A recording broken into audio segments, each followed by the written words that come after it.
Good morning students, class 10। आज हम लोग हिस्ट्री का सेकेंड वीडियो, जिसमें फर्स्ट वीडियो में हमने फ्रेडरिक सैल्यूट द्वारा बनाए गए फिगर की वास्तविकता कल्पना के बारे में बताए थे। अभी अब हम लोग नेक्स्ट वीडियो की ओर चलते हैं, जिसमें हम लोग उसकी कल्पना को किस प्रकार से हकीकत हुई, कैसे वह जो भावनाएं हैं जो उस फिगर में दिखाया गया है, वह सारी चीजें जो है कैसे पूरे यूरोप में फैला, उसके बारे में हम लोग फर्स्ट चैप्टर स्टार्ट करते हैं। इसमें जो फर्स्ट चैप्टर में हम लोग देखेंगे कि हम लोग के स्टार्टिंग जो है वह फ्रेंच रेवोल्यूशन से दिया हुआ है। फ्रेंच रेवोल्यूशन, और फ्रेंच रेवोल्यूशन के बारे में सबको याद होगा 1789 क्या हुआ था 1789 में। सबसे पहले ये क्लास 9 में याद होगी आप लोगों को कि ये एक पहला रेवोल्यूशन था जिसमें हमें फर्स्ट बार नेशनलिज्म की फीलिंग जो है वो देखने को मिली थी। जी हाँ, यानी कि यूरोप में फ्रांस रेवोल्यूशन एक ऐसा रेवोल्यूशन था 1789 का, जिसमें फर्स्ट बार हमें जो है नेशनलिज्म की फीलिंग है। वहां पे लोग नेशनलिज्म के पहले क्या था उसके बारे में 9th क्लास में आप लोग पढ़े हैं। उसका एक शॉर्ट जानकारी आप लोग को याद दिलवा दें कि पूरा इस जो कंट्री जा था वो 3 स्टेट में बटा हुआ था, फर्स्ट सेकेंड एंड थर्ड। बाकी जो है कौन कौन पार्ट में थे लोग, वो सारा चीज आप लोग को याद होगी। तो ये नेशनलिज्म की जो भावनाएं आई, तो उसके बाद लोगों के अंदर एक डिमांड होने लगा। वो क्या डिमांड था? Abolishment of monarchy and establishment of democracy. Monarchy system को खत्म कर दिया जाए और डेमोक्रेसी सिस्टम को स्टेब्लिश किया जाए। देखो नेशनलिज्म जो है ये सबको पता होगा, आप लोग 6, 7, 8 से ही जान रहे होंगे कि ये एक फीलिंग है। जैसे हम अपने कंट्री के एग्जाम्पल के रूप में ले सकते हैं कि हम लोग का देश जब आजाद हुआ था तो उस समय किसी के पास कोई हथियार नहीं थी। हथियार सिर्फ एक ही था, वो फीलिंग था। हमारे अंदर का जो है वो यूनिटी थी, ब्रेवरी थी, और वह फीलिंग जो हमारे देश में डेमोक्रेसी को स्टेबलिश करने के लिए जागृत हुआ, वही जो है नेशनलिज्म होता है। यानी कि एक प्राइड होता है अपने नेशन के प्रति, ये मेरा अपना नेशन है, तो यहाँ पर कोई और अधिकार कैसे कर सकता है, कैसे यहाँ के लोगों का अधिकार नहीं हो सकता है। तो ये भावना जो है लोगों में फ्रांस में जो है वो डिमांड करने लगी थी इस फ्रेंच रेवोल्यूशन 1789 से। तो फर्स्ट पॉइंट में हम लोग यही देखेंगे कि ये डिमांड हुआ कि मोनार्की सिस्टम को अबलाइज कर दिया जाए और डेमोक्रेसी सिस्टम को स्टेब्लिशमेंट कर दिया जाए। अब इस फ्रांस रेवोल्यूशन के दौरान क्या क्या मुख्य घटनाएं घटी, सबसे पहले पॉइंट को हम लोग यहाँ पर देखेंगे कि कुछ ऐसे वर्ड्स इन्वेंशन हुए, जागृत हुए लोगों के अंदर, जैसे ला पार्टी, लिस्टोन, ये सारे जो है आए। साथ ही साथ इक्वल राइट्स की भी भावना है। अब ला पार्टी और लिस्टोन मीन्स क्या हुआ? ला पार्टी जैसा हम लोग कहते हैं मराठी भूमि, उसी तरह पृथ्वी भूमि, यानी कि ये हमारे पूर्वजों की भूमि है, इस पे कोई और कब्जा कैसे कर सकता है? हम लोग यहाँ के सिटीजन है, यहाँ पर कोई दूसरे की कब्जा कैसे कर सकता है? और साथ ही साथ हम सभी जो है वो क्या है? इक्वल है, इसलिए हम लोगों को इक्वल राइट्स मिलना चाहिए। सेकेंड पॉइंट में हम लोग देखेंगे कि क्या चीज है कि इसमें क्या हुआ कि जो पावर जो था वह मोनार्क से कॉमन पीपुल में ट्रांसफर हो गया। मोनार्की सिस्टम से कॉमन पीपल में ये पावर जो है वह ट्रांसफर हो गया, जैसे कि आप लोग को 9th क्लास में याद होगा। अब उसके बाद अब जब कोई भी चीज मोनार्की खत्म हो रहा है तो उसमें और क्या क्या इन्वेंशन होने लगे, नए फ्लैग्स।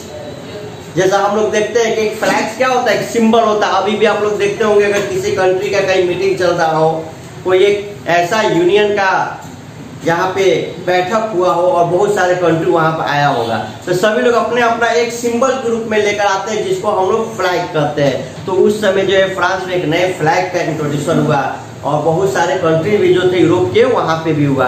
नेशनल लैंग्वेज एक लाया गया, साथ ही साथ एंथम कंपोज किया गया, शपथ ली गई। तो ये सारी चीजें जो है हम लोगों को ये दर्शाता है कि 1789 फ्रेंच रेवोल्यूशन में पहली बार हमें जो है रेवोल्यूशन जो है वहां पे हम लोग नेशनलिज्म की भावना जो है देखने को मिला था। उसके बाद हम लोग जो है नेक्स्ट पॉइंट की ओर बढ़ते हैं, जिसमें हम लोग ये पढ़ेंगे कि नेपोलियन नेपोलियन उसके बाद आया। अब देखिए आप लोग को याद होगा कि 1789 में क्या हुआ था कि जब हमारे वहां पे राजा का राज चलता था, मोनार्की सिस्टम चलता था। उसके बाद वहां के पीपल जो है वह फ्रेंच रेवोल्यूशन के बाद जो है वहां पे कॉन्स्टिट्यूशनल मोनार्की हुआ। उसके बाद फिर पूर्ण रूप से जो है कॉन्स्टिट्यूशनल डेमोक्रेसी बना, लेकिन फिर जब नेपोलियन आया तो फिर उनके पावर को जो है वह सीज कर दिया गया। तो सीज कर दिया गया, तो सीज करने के बाद क्या हुआ हम लोग ये पढ़ेंगे कि नेपोलियन कोड में मुख्य मुख्य बातें जो थी वह क्या थी। तो नेपोलियन जो है वह आया तो वहां पे जो है डेमोक्रेसी को स्टेबलाइज कर दिया, फिर से वहां पे जो है राजतंत्र आया, लेकिन उसने बहुत सारे ऐसे सुधार का कार्य किया जो वो भी एक पूरे यूरोप में जो है सभी कंट्रीज के लिए एक बहुत बड़ा नेशनलिज्म की भावना को जागृत करने के लिए एक बहुत ही अहम भूमिका निभाई, जिसको हम लोग नेपोलियन कोड या सिविल कोड ऑफ 1804 के नाम से भी हम लोग जानते हैं। कुछ बातें, उसकी कुछ मुख्य विशेषताएं जो हम लोग यहाँ पर समझेंगे कि क्या क्या नेपोलियन का जो है कोड, उसमें क्या क्या व्यवस्थाएं थी। सबसे पहले उसने जो है लॉ के सामने यानी कि कानून के सामने सभी लोग को इक्वल राइट दिया गया, यानी कि फ्रांस के जो सभी लोग जो थे वो राजा था, लेकिन जो कानून बना उस कानून में जो था सभी लोग को एक समान जो है अधिकार देने की बात कही गई। सेकेंड पॉइंट में हम लोग पढ़ेंगे राइट टू प्रॉपर्टी। अब देखिए एरिस्टोक्रेसी जहाँ पे राजतंत्र हुआ करता था वहां पे क्या होता है कि टोटल जो अधिकार जो है वो राजा के पास रहता है, लेकिन नेपोलियन जो था वहां का राजा बना, लेकिन उसने प्रॉपर्टी का अधिकार भी जो है सभी लोग को दिया गया, जिसके चलते जो है ट्रेड बहुत आसानी से जो है वहां पर फ्लोरिश किया, बहुत तेजी से आगे की ओर बढ़ा।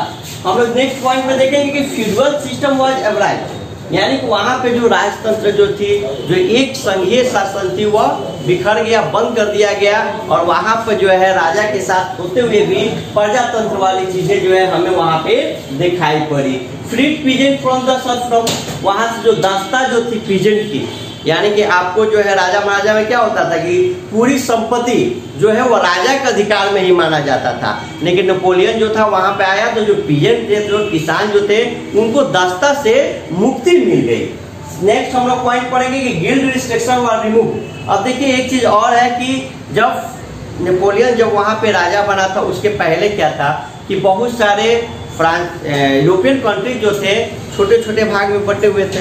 अब वहां पे क्या होता था कि अगर कोई एक कंट्री से दूसरे कंट्री में जाता था व्यापार करने के लिए, तो वहां पे क्या होता था, वहां पे वेटिंग मेजरमेंट जो प्रणाली होती थी, सिस्टम होती थी, वो डिफरेंस होती थी। अब जैसे एग्जांपल के तौर पर अभी यहाँ पर समझ लीजिए, जैसे मान लीजिए कि इंडिया हो गया, पाकिस्तान हो गया, चाइना हो गया, या भी बहुत सारे कंट्री है, तो अब वहां पर हम जाते हैं तो क्या हमारे जो मनी है उसका वैल्यू सेम है? तो निश्चित रूप से इतना आप तो समझ सकते हैं कि नहीं, सेम नहीं है। तो सेम कंडीशन वहां पे भी थी, तो बहुत सारे ऐसे रिस्ट्रिक्शन लगते थे जिसके चलते ट्रांसपोर्ट के द्वारा या फिर टैक्स के द्वारा जो है बहुत ज्यादा ही लोगों को हानि उठाना पड़ता था। तो उन सारी चीजों को हटाने के लिए उसने जो है जो रिस्ट्रिक्शन जो था उसको रिमूव कर दिया गया।